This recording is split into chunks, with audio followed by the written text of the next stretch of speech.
सबके बीच दिल्ली के लिए आज बीजेपी संकल्प पत्र जारी करेगी। 2 बजे बीजेपी अध्यक्ष जेपी नड्डा संकल्प पत्र जारी करेंगे और इस संकल्प पत्र में भी बिजली 300 यूनिट फ्री बिजली का वादा बीजेपी कर सकती है। मंदिर गुरुद्वारों में 500 यूनिट बिजली फ्री का वादा हो सकता है सूत्रों के मुताबिक। और लाडली बहना योजना का ऐलान संभव है, जो कि महाराष्ट्र में गेम चेंजर बनी। इस योजना ने बीजेपी को बड़ी जीत हासिल करने में मदद की।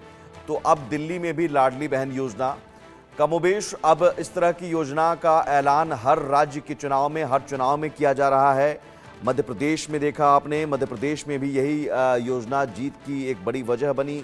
महाराष्ट्र में भी यही योजना जीत की बड़ी वजह बनी। और अब दिल्ली में भी लाडली बहन योजना, जिसके तहत महिलाओं को सीधे पैसे दिए जाते हैं। हालांकि आम आदमी पार्टी ने पहले ऐलान कर दिया है 2100 रुपये देने की। उसके बाद कांग्रेस ने भी कह दिया है कि हम 2500 रुपये देंगे। तो कब क्या अब ये रकम बीजेपी और बढ़ाएगी? संजय शर्मा हमारे साथ जुड़े हुए हैं, सीनियर एडिटर। संजय, आज जो संकल्प पत्र है, संकल्प पत्र में 300 यूनिट बिजली मुफ्त देने का वादा, मंदिर गुरुद्वारों में 500 यूनिट बिजली मुफ्त देने का वादा, लाडली बहन योजना, कमोबेश अब वैसी ही तस्वीर नजर आ रही है जो आम आदमी पार्टी लेकर आई थी इससे पहले। और अब फ्रीवीज वाली जो योजनाएं हैं, फ्रीवीज वाले जो ऐलान हैं, वो लगभग सभी पार्टियां कर रही हैं और बीजेपी को भी अब करने की मजबूरी बीजेपी के सामने भी है। देखिए, लगातार 3 बार अरविंद केजरीवाल ने जिस तरीके से दिल्ली में सरकार बनाई और एक तरह से एक नैरेटिव देश को दिया, और उसको लगभग सभी राजनीतिक दल फॉलो करें, चाहे कांग्रेस हो चाहे बीजेपी हो। बीजेपी ने भी हमने देखा किस तरीके से मध्य प्रदेश, राजस्थान, महाराष्ट्र में सभी जगह लाडली बहन योजना को उतारा, जमीन पर उतारा। उसके बाद में बीजेपी को उसमें सफलता भी मिली। तो दिल्ली में भी बीजेपी अरविंद केजरीवाल से बढ़कर के ऐलान करेगी। अगर अरविंद केजरीवाल ने 2100 रुपए महीना देने की घोषणा की महिलाओं को, तो बीजेपी 2500 रुपए का ऐलान कर सकती है आज। और साथ ही साथ 200 यूनिट बिजली जो दिल्ली में अरविंद केजरीवाल आम आदमी पार्टी मुफ्त दे रही है, उसको बढ़ा करके बीजेपी 300 यूनिट करने वाली है। साथ ही साथ मंदिरों को और गुरुद्वारों के लिए 500 यूनिट तक की बिजली फ्री दी जाएगी। फ्री पानी की सुविधा दिल्ली में जारी रखेगी बीजेपी भी, जिस तरह से आम आदमी पार्टी दे रही है। और साथ ही साथ महिलाओं को जो बस में मुफ्त सफर का जो ऐलान दिल्ली में किया था आम आदमी पार्टी ने, जिसकी सुविधा अभी महिलाओं को मिल रही है, वो आगे भी जारी रखेगी बीजेपी। तो ये इस तरीके के घोषणा पत्र आ रहे हैं और एक दूसरे को कॉपी करके एक दूसरे से आगे बढ़ने की होड़ लगी हुई है। कांग्रेस के हमने देखा, कांग्रेस के घोषणा पत्र में महिलाओं को 2500 रुपए, 500 रुपए में सिलेंडर देने की कई सारी ऐसी घोषणाएं की जा रही हैं। युवाओं को महंगाई भत्ता देने की, युवाओं को भत्ता देने की बात कही गई। तो बीजेपी का आज संकल्प पत्र जारी होगा। बीजेपी के राष्ट्रीय अध्यक्ष जेपी नड्डा इसको जारी करेंगे और इसमें कई सारे वादों का ऐलान होगा। यमुना को स्वच्छ बनाने का संकल्प भी जारी होगा। साथ ही साथ दिल्ली को प्रदूषण मुक्त शहर बनाने के लिए उठाने वाले कदमों की घोषणा भी आज होगी। देखना होगा बीजेपी के संकल्प पत्र में और क्या क्या बातें होती, क्योंकि ये कहा जा रहा है कि इस बार बीजेपी किसी भी तरीके से सत्ता में आने के लिए बेकरार है। 25 साल से लंबा इंतजार बीजेपी को दिल्ली में हो चुका, जब वो सत्ता से बाहर है। लिहाजा सत्ता में लौटने के लिए बीजेपी बड़ी सी बड़ी घोषणाएं कर सकती है। लेकिन फिर बीजेपी अपने आप को अलग कैसे दिखाएगी? क्योंकि इसी फ्रीवीज को लेकर बीजेपी कई बार हमलावर रही है आम आदमी पार्टी पर। तो फिर अब बीजेपी किस तरह से कहेगी कि इस फ्रीवीज के विरोध में है वो? आप खुद भी आप उसी राह पर चल रहे हैं जो आम आदमी पार्टी जिस पर चल रही है, तो फिर आप अलग कैसे हैं? देखिए, फ्री बीज को कोई भी पार्टी, चाहे बीजेपी हो चाहे कांग्रेस हो चाहे आम आदमी पार्टी, कोई भी उसको इग्नोर नहीं कर सकता।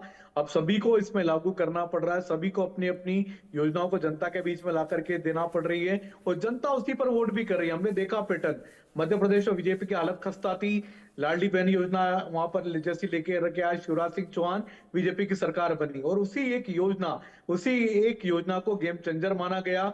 उसके बाद में बीजेपी ने इसी योजना को महाराष्ट्र में लागू किया, वहां भी इसी योजना ने सफलता दिलाई। तो ये योजना आप कह सकते हैं बीजेपी के लिए बड़ा गेम चेंजर साबित हुई है। और फ्री बेज के लिए चाहे जो जितना मना करे, लेकिन सभी राजनीतिक दल अल्टीमेटली उसी पर आ रहे हैं। जनता भी ये देखती है कि उसको क्या क्या कौन कौन सी पार्टी देने वाली है, उसी पर जनता भी वोट कर रही है। लेकिन संजय, ये तो फिर आम आदमी पार्टी को हमला करने का मौका मिलेगा, कहने का मौका मिलेगा कि देखिए साहब, हम जो कर रहे हैं वही आप भी कर रहे हैं, बीजेपी भी कर रही है। मुद्दे इसका मतलब एक बार स्पष्ट है दिल्ली विधानसभा चुनाव में, इस बार भी वही मुफ्त बिजली, मुफ्त पानी, महिलाओं को पैसे देने की बात। अब आम आदमी पार्टी 2100 रुपये देने की बात कह रही है, कांग्रेस ने कहा 2500 रुपये देंगे, क्या बीजेपी इससे ज़्यादा देगी? पुजारी ग्रंथि सम्मान योजना के जवाब में मंदिर गुरुद्वारा में 500 यूनिट बिजली मुफ्त देने की बात क्या हो रही है। तो अब एक क्या दिल्ली विधानसभा चुनाव का एजेंडा एक तरह से तय हो जाएगा इसी संकल्प पत्र के जरिए कि मुद्दे क्या होंगे। मुद्दे यही होंगे, जो जितना ज्यादा मुफ्त देगा उसके पाले में जनता ज्यादा जाएगी। देखिए, ये सारा की सारा पैसा जाता अल्टीमेटली दिल्ली की जनता की जेब से ही, और अरविंद केजरीवाल इस बात का दावा भी कर रहे हैं, श्रेय भी लेने में लगे हुए हैं कि ये देश को नैरेटिव सभी राजनीतिक दल उन्हीं को फॉलो कर रहे हैं, क्योंकि सबसे पहले देश में फ्री पानी फ्री बिजली देने का ऐलान अरविंद केजरीवाल ने किया था, और उन्होंने किया भी, उन्होंने दिल्ली में किया भी, और दिल्ली की जनता ने उन पर भरोसा भी किया। लगातार 3 बार दिल्ली में अरविंद केजरीवाल आम आदमी पार्टी की सरकार भी बनाई। तो अरविंद केजरीवाल इस बात का श्रेय भी लेते हैं, क्रेडिट भी लेते हैं, और ये भी कहते हैं कि सारी पार्टियां उनको फॉलो कर रही हैं। अब बीजेपी हो चाहे कांग्रेस पार्टी हो, ये भी अपने अपने राज्यों में, कर्नाटक में कांग्रेस को भी इसी तरह की घोषणा करनी पड़ी, तभी कर्नाटक में कांग्रेस की सरकार बनी है। बीजेपी की सरकारें हम देख ही रहे हैं, लगातार लाडली बहन से बन रही है। तो ये सारी ऐसी घोषणाएं जिसको कोई भी राजनीतिक दल अब इग्नोर नहीं कर सकता। सरकार बनाना है तो आपको रेवड़ी बांटनी पड़ेगी, इसका खामियाजा जनता को भुगतना पड़ेगा, क्योंकि ये पैसा जनता का ही है, जनता के टैक्स से वसूला गया पैसा है, और इसका असर कहने के डेवलपमेंट पर पड़ेगा। हमने देखा किस तरीके से दिल्ली में डेवलपमेंट के काम ठप हैं, क्योंकि सारा की सारा जो फंड है वो सारा फंड सब्सिडी में जा रहा है। ये सब्सिडी दिल्ली सरकार की बढ़ करके लगभग 11,000 करोड़ हो गई है। ये लगभग इसमें वृद्धि इसमें लगभग 600% की वृद्धि हुई है। तो ये खामियाजा दिल्ली की जनता को भुगतना पड़ रहा है। हमने देखा जो भी डेवलपमेंट दिल्ली में हुआ वो शीला दीक्षित के बाद अभी तक कुछ नहीं हुआ पाया। यमुना नदी वैसी की वैसी, दिल्ली पॉल्यूटेड नगरी कहलाती है, देश की नहीं दुनिया के सबसे बड़ी पॉल्यूटेड शहरों में दिल्ली की गिनती हो रही है। तो दिल्ली की जनता को उसका खामियाजा भी भुगतना पड़ रहा है। डेवलपमेंट पर फोकस नहीं हो पा रहा है किसी भी सरकार का, क्योंकि सभी सरकारों को सब्सिडी बांटनी है। बिल्कुल, और ये एक गलत ट्रेंड चल पड़ा है, और इस ट्रेंड की वजह से जीत तो मिल जाती है सियासी पार्टियों को, सरकार भी सियासी पार्टियां बना लेती हैं, लेकिन सवाल है कि जब बजट गड़बड़ाता है या फिर विकास के काम ठप हो जाते हैं, जब सड़कों में गड्ढे नजर आते हैं, तो उस वक्त पैसे नहीं होते हैं।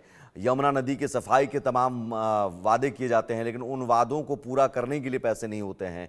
और यही वजह है कि फ्रीवीज, जो कि तत्काल एक ऐसा जुगाड़ है, एक ऐसा उपाय है जिससे आप जनता को पैसे दीजिए और सत्ता हासिल कर लीजिए।